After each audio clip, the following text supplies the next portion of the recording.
And it came to pass, when all the kings who were on this side of the Jordan, in the hills and in the lowland, and in all the coast of the great sea toward Lebanon, the Hittite, the Amorite, the Canaanite, the Perizzite, the Hivite, and the Jebusite, heard about it, that they gathered together to fight with Joshua and Israel with one accord.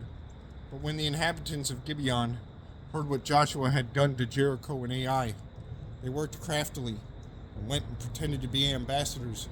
And they took old sacks on their donkeys, old wineskins torn and mended, old and patched sandals on their feet, and old garments on themselves. And all the bread of their provision was dry and moldy.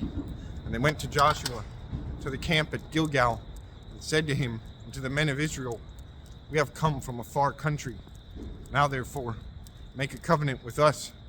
Then the men of Israel said to the Hivites, "Perhaps you dwell among us, so how can we make a covenant with you?" But they said to Joshua, "We are your servants." And Joshua said to them, "Who are you? Where do you come from?" So they said to him, "From a very far country your servants have come, because of the name of the Lord your God, for we have heard of his fame, and all that he did in Egypt, and all that he did to the two kings of the Amorites who were beyond the Jordan, to Sihon king of Heshbon, and Og king of Bashan, who was at Ashtaroth. Therefore our elders and all the inhabitants of our country spoke to us, saying, Take provisions with you for the journey, and go to meet them, and say to them, We are your servants.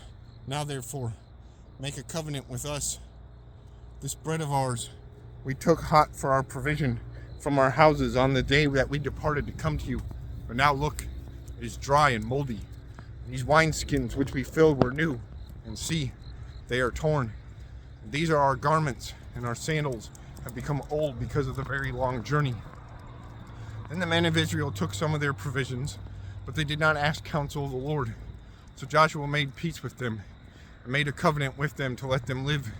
And the rulers of the congregation swore to them. And it happened at the end of 3 days, after they had made a covenant with them, that they heard that they were neighbors who dwelt near them. Then the children of Israel journeyed and came to their cities in the 3rd day. Now their cities were Gibeon, Shephirah, Beeroth, and Kirjath-jearim.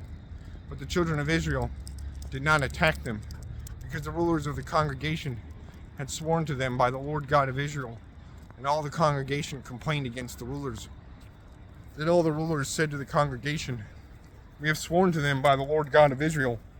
Now therefore, we may not touch them. This we will do to them. We will let them live, lest wrath be upon us, because of the oath which we swore to them. And the rulers said to them, Let them live, but let them be woodcutters and water carriers for all the congregation, as the rulers had promised them. And Joshua called for them, and he spoke to them, saying, Why have you deceived us, saying, We are very far from you, when you dwell near us? Now therefore you are cursed, and none of you shall be freed from being slaves, woodcutters and water carriers for the house of my God.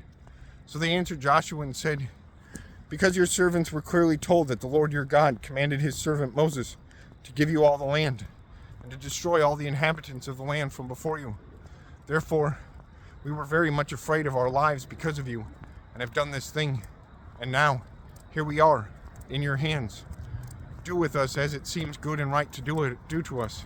So we did to them, and delivered them out of the hand of the children of Israel, so that they did not kill them. And that day Joshua made them woodcutters and water carriers for the congregation and for the altar of the Lord, in the place which he would choose, even to this day.